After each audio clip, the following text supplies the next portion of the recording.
Exercise 23. Ready, start.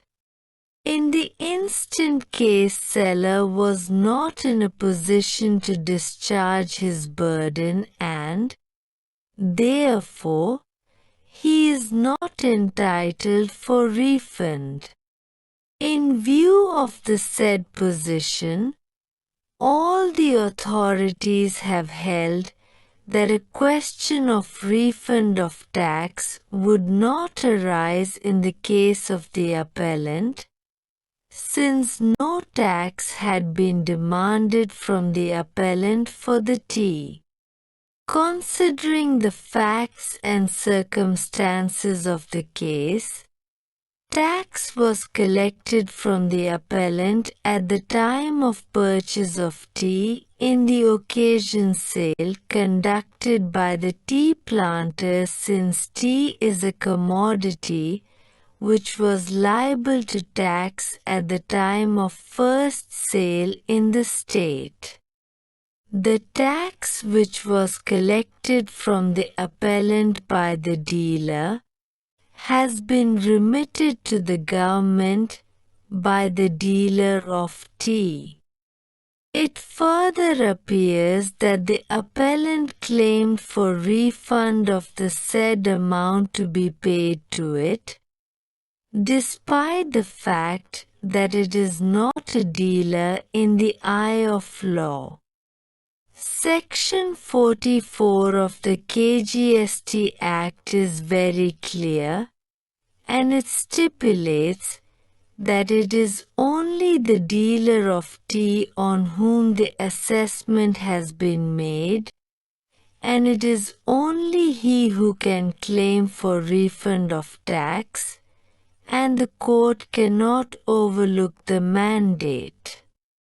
In view of the clear and unambiguous position, the appellant cannot claim for refund of tax collected from the seller of tea. When the meaning and the language of a statute is clear and unambiguous, nothing could be added to the language and the words of the statute. The findings recorded by the authorities below are clearly findings of fact, and have also been arrived at on the basis of the mandate of the provisions of the State Act. Therefore, the decision does not call for any interference. There is no possibility of taking a proactive stance, although it is clear that the state cannot retain the tax which is overpaid, but at the same time such overpaid tax cannot be paid to the assessees or appellants. The principles laid down in the decision in Mafatlal's case would also not be applicable to the facts of the instant case in view of the provisions of Section 44 of the KGST Act, which refers to claim for refund and specifically states that such refund could be made only to a dealer claiming for such refund. This is a dispute between brothers. In our opinion, an effort should be made to resolve the dispute between the parties by mediation.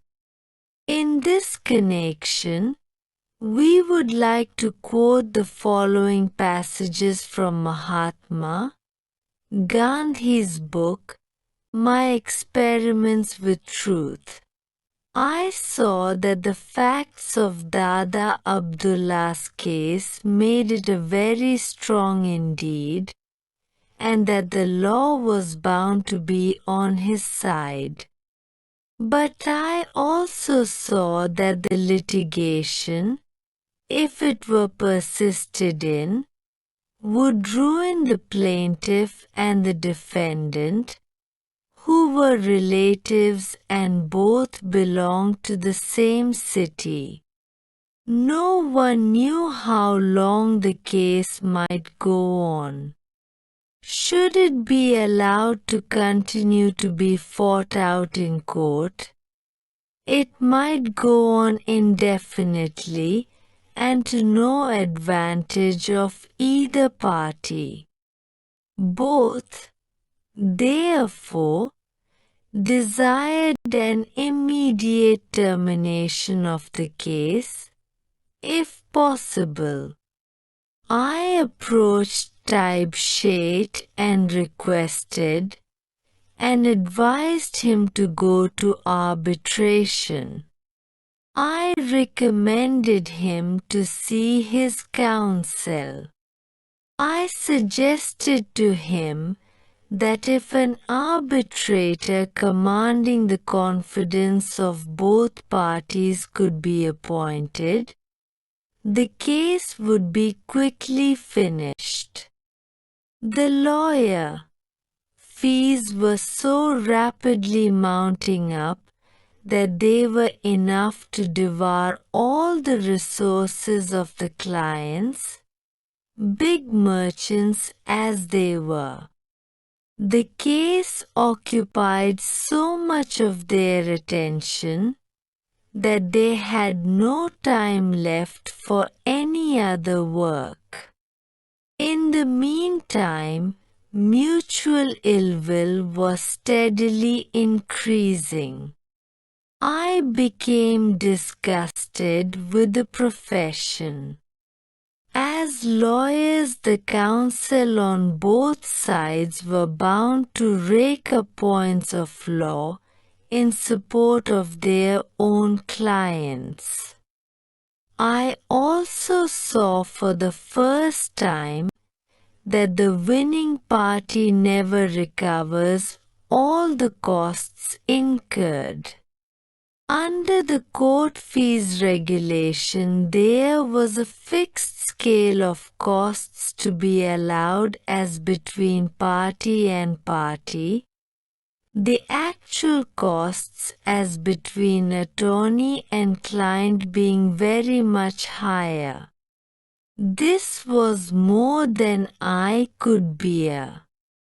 I felt that my duty was to befriend both parties and bring them together. I strained every nerve to bring about a compromise. At last Dictation agreed. An arbitrator was appointed. The case was argued before him, and Dada Abdullah won. But that did not satisfy me. If my client were to seek immediate execution of the award, it would be impossible for Dictation to meet the whole of the awarded amount of 37,000 rupees.